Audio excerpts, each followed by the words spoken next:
जी।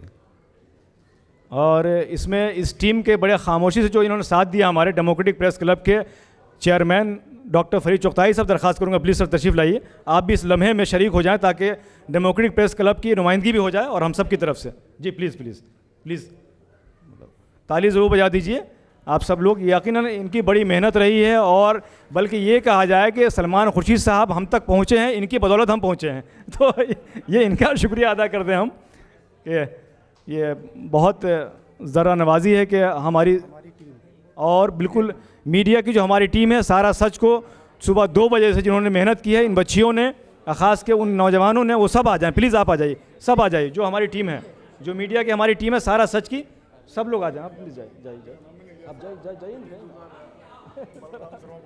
बलराम शर्मा जी आइए प्लीज़, जाइए, आप भी जाइए, सब लोग अपने साथ आ जाइए। ये देखिए चूँकि सारा सच की टीम है, और उन पत्रकारों की, जिन पत्रकारों ने एक तरह से, सारे पत्रकारों का एक यहाँ सहयोग है, उस योगदान है, इसी वजह से प्रोग्राम कामयाब भी होता है। किसी एक की कोशिश नहीं होती इसमें, तमाम लोगों की कोशिश होती है, वही कोशिश जो है कामयाब भी होती है।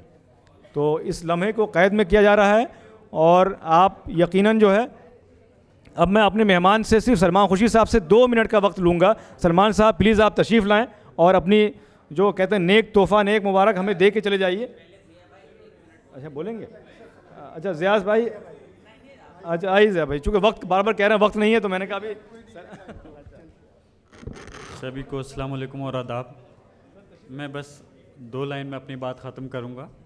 आज हमारे दरमियान में एक हिंदुस्तान की अजीम तरीन शख्सियत, मेरे दादा मोहतरम बख्श साहब से काफ़ी ज़िक्र सुना था, और जो मिनिस्टर्स भी रहे हैं, और इस्लामिक कल्चर से, इंडियन इस्लामिक कल्चर सेंटर का भी प्रेसिडेंट भी बने हैं। यकीनन वो ज़िम्मेदारी को बखूबी संभाल सकते हैं, इसलिए आपको ही माजिद साहब जैसे फरमा रहे थे कि इलेक्शन लड़ा करके दी गई है।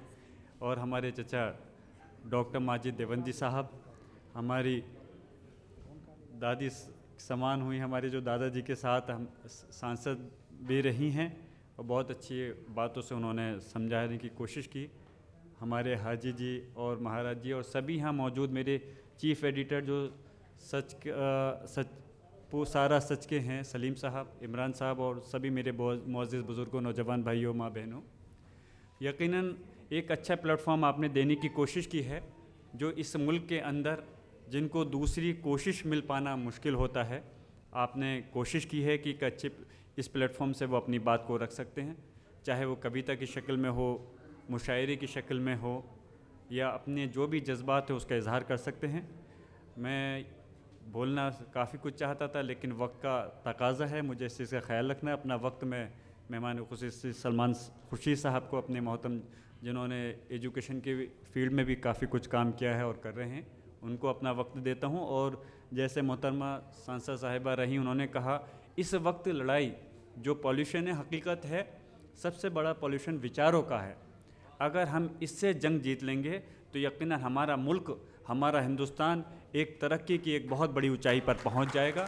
मैं फिर से अपनी बात बस यहीं ख़त्म करते हुए आपको, सलीम साहब को, उनकी पूरी टीम को, जिन्होंने मेहनत कर करके इस प्रोग्राम का ऑर्गेनाइज़ किया है और हर साल करते हैं, बहुत मुबारकबाद कि आपने एक अच्छा शुरुआत काफ़ी समय से करते आ रहे हैं, और आने वाले वक्त में इंशाअल्लाह मेरी दुआ है कि और अच्छी तरह से इसका अपने काम को अंजाम देंगे, और जिस तरह से जो प्लेटफॉर्म दूसरे लोगों को नहीं मिल पाता, उसके ज़रिए वो आगे, आपके प्लेटफॉर्म के ज़रिए आगे बढ़ सकते हैं। बहुत बहुत शुक्रिया, खुदा हाफिज़। बहुत शुक्रिया बर्क साहब, आपने मुख्तसर गुफ्तगू, बहुत अहम गुफ्तगू की। नहीं अभी सलमान साहब को, अच्छा मेरा सम्मान, जिसने सबका सम्मान किया उसका सम्मान होना चाहिए। तो मैं उत्तराखंड से जो भी आशीर्वाद लाया हूँ, मैं सबके सामने उनको देता हूँ। भाई देखिए, वाकई बड़ी बात है। इन्होंने कहा कि पत्रकारों की सम्मान हम खुद करेंगे, और ये बड़ा काम महाराज ये कर रहे हैं कि नशा मुक्ति पे काम कर रहे हैं, और युवा हमारा इसमें बुरी तरह फंस चुका है। ख़ास कर उत्तराखंड में ज़्यादा ज़रूरत है, वहाँ तो नेताओं को भी ठीक करना होगा महाराज जी को, इतना उनके अंदर ख़राबी आ गई है। तो युवाओं के अलावा कि जो उत्तराखंड में जो खबरें आ रही हैं, वाकई जो है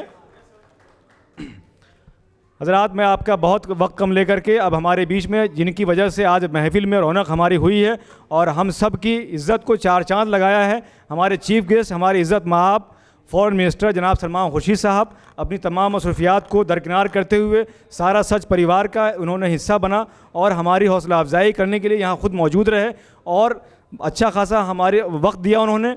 और सलमान खुर्शीद साहब, मैं समझता हूँ सियासतदानों में ऐसे सियासतदान पहले हैं कम से कम मुझ जैसे तालिब इल्म के लिए कि आपकी अंग्रेज़ी ऐसी कि ओबामा आपसे सीखे, मतलब ऐसी अंग्रेज़ी है आपकी। और उर्दू की तो बात नहीं कह सकता मैं कितनी अच्छी उर्दू, जैसे माजिद देवबंदी साहब ने कहा कि आप शायर भी हैं, मतलब बहुत कम लोगों को पता है।